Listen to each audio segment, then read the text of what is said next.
So it is nothing but ARM architecture. So in this particular unit, we'll be about of ARM, and in the next unit, we will be looking into the advanced versions of the ARM. So what exactly ARM is? ARM stands for Advanced Risk Machine. ARM stands for Advanced Risk Machine, whereas risk is having a standard form, reduced instruction set computer. So ARM stands for Advanced Risk Machine, whereas RISC again stands for Reduced Instruction Set Computer. So here, before we move on to its features and its architecture and etc., let me give you a clarity that whenever we say that ARM, there is a confusion that whether ARM is a processor or ARM is a controller. So here the thing that you need to keep in your mind is that ARM is an architecture. ARM is it's a kind of architecture that can be adopted by both processor as well as controller. So there is no rule that ARM will be only for processors or it is going to be only for controller. We in sometimes based on which the ARM architecture is being followed, we call them as ARM processors. If the controllers are following the ARM architecture, then we call them as ARM microcontrollers. So here you just be clear with this particular point. ARM is a kind of architecture. If it is being followed by the processors, then we call them as ARM processors. And if it is being followed by the controller, then we call them as a ARM controller. So it is not fixed that ARM should be either processor or controller. It's a kind of architecture. So here, if you say it's a form, standard form, advanced risk machine, and R itself is saying that, what is it saying? RISC stands for reduced instruction set computer. That means comparing with the processors and the controllers that we have discussed till now, with their advanced models, ARM will be providing the less number of instructions. It will be providing us the less number of instructions. That means there can be an instruction which can be used for more than one operation. So that is the reason ARM is with less number of instructions. If there are less number of instructions, then working with that particular architecture or with that particular processor or the controller will be easy, because if the number of instructions are less, then we can easily develop the code. But if the number of instructions are more, that indicates that for each and every operation there is an instruction. That means whenever there are more number of instructions, we need to remember all those instructions in order to develop a code. But if the number of instructions are less, then to develop a code for our operation, for our application, then the number of instructions will be less, so that we can remember them easily. When we remember the instructions easily, then our effort to develop the code will be less, so that we feel comfortable in developing the code with less number of instructions. So the most beautiful feature of the ARM is that the number of instructions or the instruction set of ARM will be less when compared with the remaining architecture. And another, coming to its few features, when we talk about 8051, we say that it's an 8-bit microcontroller. And when we say about 8086 microprocessor, we say that it is a 16-bit. In a similar way, ARM is a 32-bit device. ARM is a 32-bit processor or the controller. That means it is going to perform the operations on 32 bits of data at a time. And one more thing is that when it is when we say that it is a 32-bit processor or the controller, it doesn't mean that it is not going to accept the less number of data bits. It also accepts 8 bits of data as well as 16 bits of data also. So here in order to say that ARM accepts 8-bit of data and 16-bit of data, even though it is of 32-bit data, we can say this entire thing in a single statement, that ARM is having 3 data formats. ARM is ARM. ARM is said to have 3 data formats. What are those 3 data formats? 8-bit, 16-bit and 32-bit. And coming to the next feature, as it is 32-bit processor or the controller, it will be having 32 bits of data bus as well as 32 bits of address bus. It provides, it consists of 32 bits of data bus and 32 bits of address bus, and the instructions that are available for the ARM processor or the controller are also of 32-bit only. So ARM, it is said to be 32-bit processor or the controller, and it contains 32-bit address bus, 32-bit data bus and 32-bit of instruction set also. And ARM will also support pipelining. ARM will also support pipelining. What is the pipelining? I have explained this pipelining when I am explaining you the architecture of 8086 microprocessor. So pipelining is nothing but when one instruction is in execution mode, if there is a possibility that when one instruction is in execution, if another instruction can be fetched at the same time, when first instruction is in execution mode, at that time itself, if the second instruction can be fetched, then that is said to be pipelining. So because of this pipelining, what we call the execution time is going to be less. Execution time is less means the speed of the processor or the controller is said to be more. So ARM will support three-stage pipelining. So pipelining is a separate topic where I'll explaining what are those three stages. So as of now, you remember ARM architecture will be supporting a three-stage pipelining. And coming to the registers, ARM is totally consisting of 37 registers. ARM is consisting of 37 registers. As it is a 32-bit processor or the controller, all the registers are also of 32-bit only. ARM consists of 37 registers and all the 37 registers are of 32-bit, and out of 37 registers, at a time we can make use of 16 registers while we are developing a program. Even though there are 37 registers, we can't make use of all those registers at a time. That means when one register is in use, there will be such kind of situations that if you are using a register R1, then you should not use a register R2. There are some terms and conditions. So by opting all those terms and conditions, we can come to one conclusion that in ARM, out of 37 registers, at a time you can make use of 16 registers in your program while you are developing the program. And ARM will be coming up with 4 GB memory. ARM will be coming up with 4 GB memory. If you look into 8051 microcontroller, its memory is in kilobytes. But when that controller is being advanced, that means when the controllers have started following ARM architecture, then the memory capacity of the controllers is going to be increased, and the ARM will be coming up with 4 GB of memory. And ARM, it is having 7 operating modes. ARM will be operated in 7 operating modes, and it has 7 interrupts.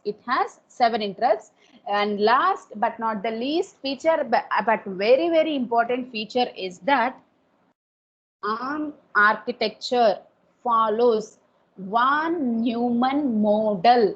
Keep this point in your mind, or else you can make a note of it. ARM architecture follows von Neumann model. It follows von Neumann model. Let it be a processor, or let it be a controller, let it be an advanced version, or let it be an old version, there will be only 2 models where either the processor or the controller will follow any one of these 2. And there are some controllers and the processor which will be following both. But there are only 2 models. What are those 2 models? Means one is the von Neumann model and another one is the Harvard model. One is the von Neumann model and another one is the Harvard model. So what is the difference between this von Neumann model and Harvard model? In von Neumann model, whatever the processors or the controllers which follows von Neumann model, they will be having a common data memory and program memory. The controllers are the processors which follows von Neumann model,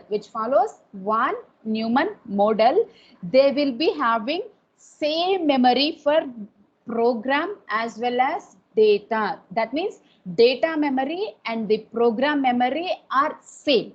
But if we look into the Harvard model, there will be a separate data memory and there will be a separate program memory. So in 8051 we have seen there is a separate program memory and separate data memory. That means 8051 is following Harvard model, but ARM will follow the von Neumann model. What does this von Neumann model indicates? That means if ARM is following von Neumann, that indicates that ARM is having a common memory. That means the data memory and the program memory are same for the ARM microprocessors or the ARM microcontrollers. It's a very, very important point. Which model does the ARM follows? ARM follows von Neumann model. What exactly this von Neumann model means? In von Neumann model, the program memory and the data memory are same. And in Harvard, the program memory is separate and the data memory is separate. So these are all the few important, it has lots of features. These are the few and very important features that the ARM is going to have. And next thing is that this is also one of the important feature, but I have written it separately because there is something much about this feature which I need to explain. Here you can see load and store. If you look at the words load and the store, you may think that both are same. But here the functioning of load and the functioning of store is different. Why this load and store instruction coming to the picture in ARM means whenever ARM wants to change the data in its memory, that means if it wants to perform some data manipulation in the memory, it cannot do it directly. It cannot change the data, whether it is a code, whether it is a program or whether it is a data which is present in the memory, ARM cannot manipulate that directly. But how it can manipulate that? It can manipulate that through the registers. As the ARM is consisting of 37 registers, so out of those 37 registers, by making use of few registers only, ARM can manipulate the data that is present in the memory. Without using registers, ARM cannot manipulate the data that is present in the memory. So for that reason, the load and the store instructions have got a very important role in the ARM processors or the controller. So what exactly the load means? Loading means whenever there is an instruction with load, that instruction copies the data from memory to the register. It copies the data from memory to the register. So try to concentrate. Loading means copying data from memory to register. Copying data from memory to register is loading. Storing means save. Generally, where do we save? We will save the data in memory. So whenever there is an instruction called store, then the destination is going to be memory. That means the data is going to be transferred from register to the memory. In load, the destination is a register, and for the store instructions, the destination is a memory. So without all these confusions, in a single statement, we can say that loading. That means loading will be copying the data from memory to register. Storing, that means saving. Where do we save everything? We will save everything in memory. That means whenever there is a store instruction, then data is going to be transferred from register to memory. If it is register to memory, it is a store instruction, and if it is from memory to the register, then it is going to be load instruction. So this is the another very, very important feature that the ARM is having. There is a clear-cut difference between the load and store. And next, moving on to the architecture of ARM. See, whenever you try to get the exact architecture of ARM, there will be number of images that we can see in different textbooks. So the different authors will be following the different architectures. Even in the web sources also we'll be getting different architectures. So I have chosen the architecture from a standard textbook which is being referred by the JNTU, and this is what that architecture. It doesn't mean that this is only the architecture that ARM will have. ARM architecture, it will be differing in the sense all these registers will be represented in one architecture, or only important blocks may be represented in the architecture. So this is the one which I have picked from the textbook. So if you look into this architecture, it may look clumsy, but let me read out the blocks. I mean, here there are only the important blocks are being identified. If you take the another architecture along with these blocks, the minor blocks can also be included. So that is why I'm saying that you better fix to one architecture only. If you type ARM architecture in Google or something, you will be getting so many images, not the common images. So you better try to fix to one architecture and follow that architecture. So here I'm following this particular architecture. If you look into this, let us see how many blocks are there. I mean, how many important blocks that I have considered. One is the address register, and next address incrementer, and next is the register bank. Third one is the register bank, and multiplexer. It is not an, what we call major block. This is one of the internal block. And next, fourth one is the barrel shifter. Fourth block is barrel shifter. Address register, address incrementer, register bank, barrel shifter, ALU. This is the fifth one. And next is the data bus.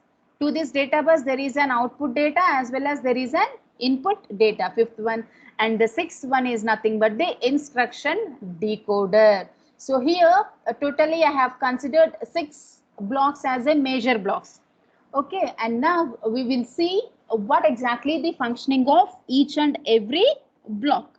So now moving on to the explanation of this ARM architecture. First is the data bus. First one that I'm going to explain you is the data bus.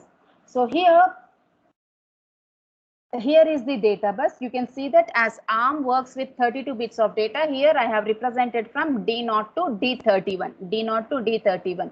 So as I have told you, ARM will be following von Neumann model. It will be following von Neumann model. That means the program memory as well as the data memory are going to be common. So here, using this data bus, both the code and the data can be accessed using the data bus of ARM. The code, that is nothing but the program as well as data, both can be accessed using the data bus only. As it is following von Neumann model, the common memory exists for the program and the data. As there is a common memory for program and data, there is a common bus called data bus, using which the program and the data can be accessed. I have explained you the difference between the program and the data. Program is nothing but set of instructions. That means the operations that you want to do, they are called as code or program. And what is data? You want to perform some operation between two registers. What does those registers contains? They'll be containing the data.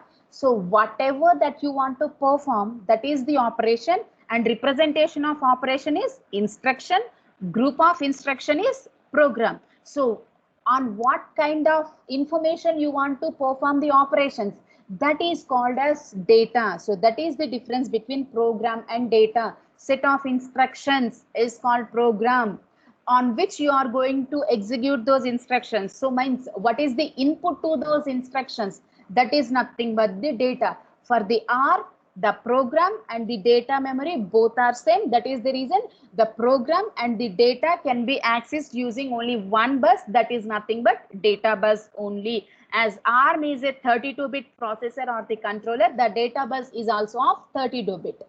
And the next block is instruction decoder. You can see that here, instruction decoder. So what exactly instruction decoder will be doing? As I told you, program is nothing but set of instructions. So what this instruction decoder will do, it will decode, instruction decoder will decode the opcode of the instructions. Instruction decoder will decode the opcode. That means whatever the language, the program that we are developing, that will be in the what we call assembly language.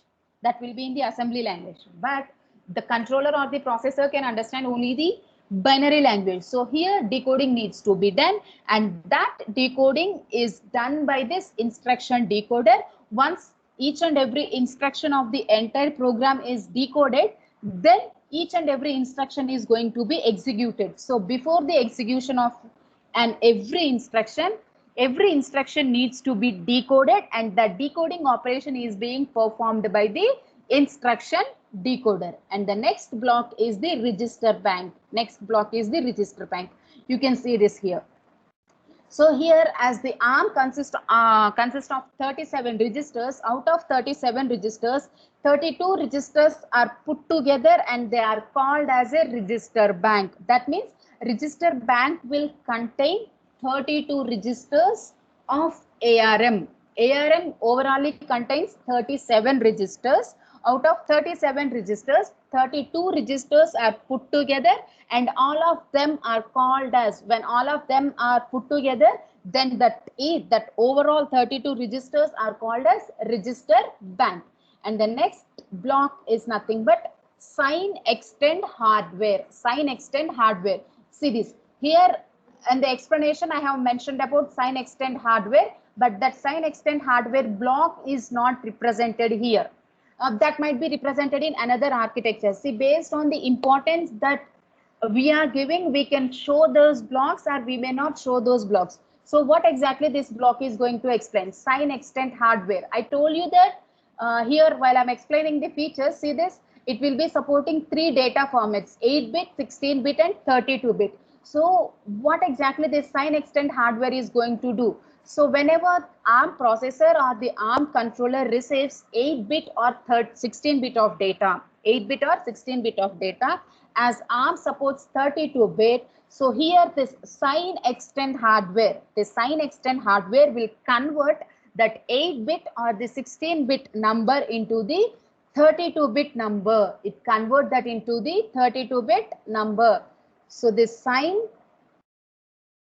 extend hardware will be converting 8-bit or the 16-bit of data that it has received into the 32-bit value, and it will place that into a register bank. It places the value, the converted value. It places that converted value into the register bank. So sign extend hardware, it is also a very, very important block.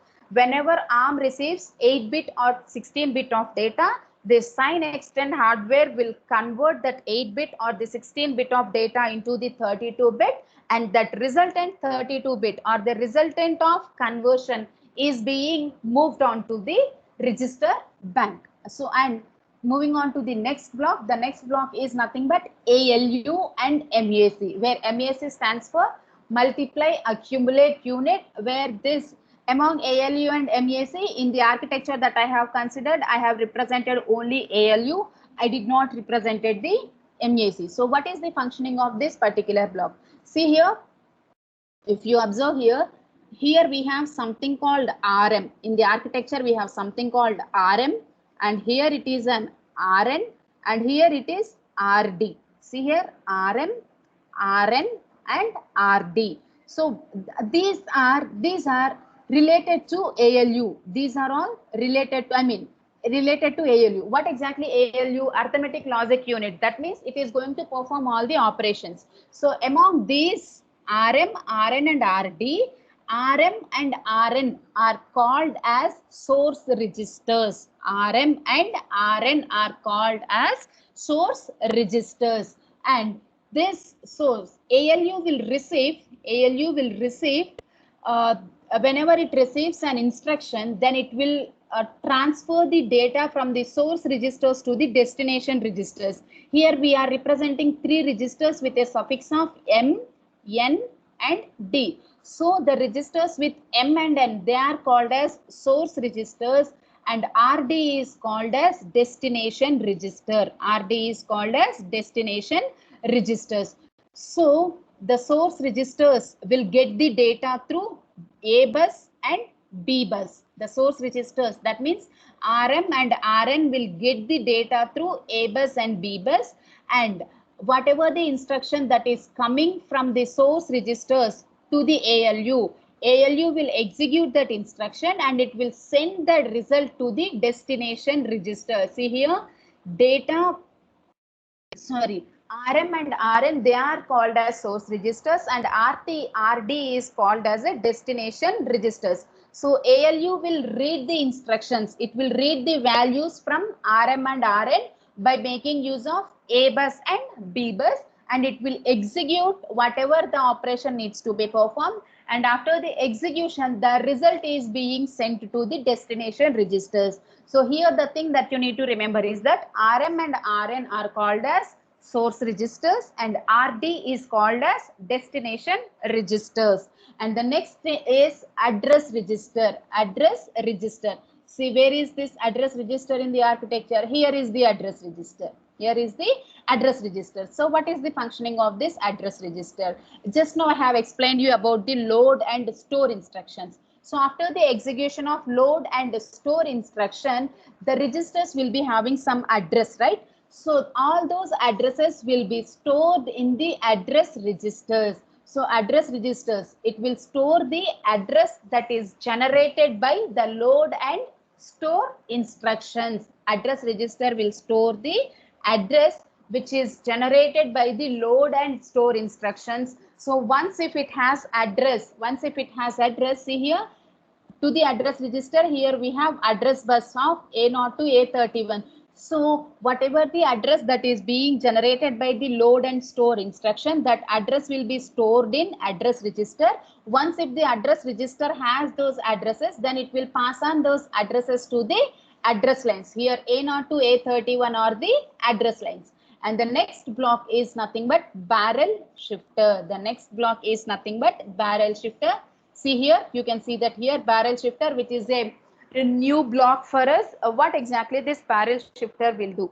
See, each and every register, as it contains 30 to 37 registers, each and every register will be having some addresses which have been allotted in the memory. But there is a chance that we can alter the address of the RM register. The address of the RM register can be altered in barrel shifter. The functioning of the barrel shifter, why barrel shifter is present in ARM architecture, means if you want to change the address of the source register, address of the one of the source register, that is nothing but RM. So that address can be alternatively changed in barrel register. But whenever you want to change the address of the RM in the barrel shifter, it has to be done before the input reaches to the ALU. Don't be confused. Let me clarify this in one statement. So the address of the RM register can be changed alternatively in barrel shifter before input reaches to the ALU. I'm repeating it once again. Why barrel shifter means within the barrel shifter, the address of the RM register can be changed alternatively, but not continuously. Address cannot be altered continuously, but address can be changed alternatively in barrel shifter.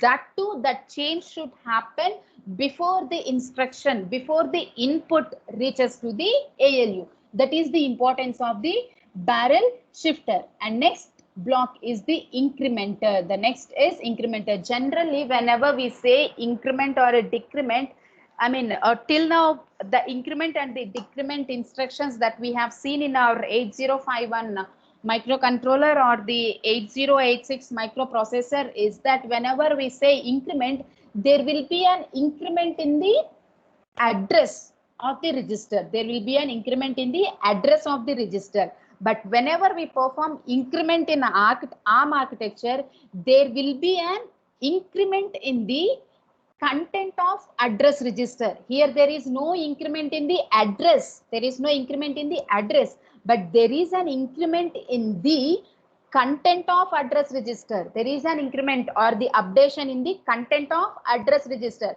But see here, what does the address register contains? Address register will contain the address only. So here the address is not going to be directly incremented. The address, whatever is stored in address register, the address that is stored in address register, that is going to be incremented. That too, that increment or that updation of the content of the address register should be done before the processor performs the operation. That means reading the value from memory or writing the value into the memory. Before the processor starts its operation with respect to memory itself, the content of the address register can be incremented. But if we see what is the content of the address register will carry the address that is being generated by the load and store only. So these are all what the important blocks of ARM. There exist a number of blocks, but the architecture that I have considered is having these blocks as a major blocks. And I hope the architecture and the features of ARM are clear to you.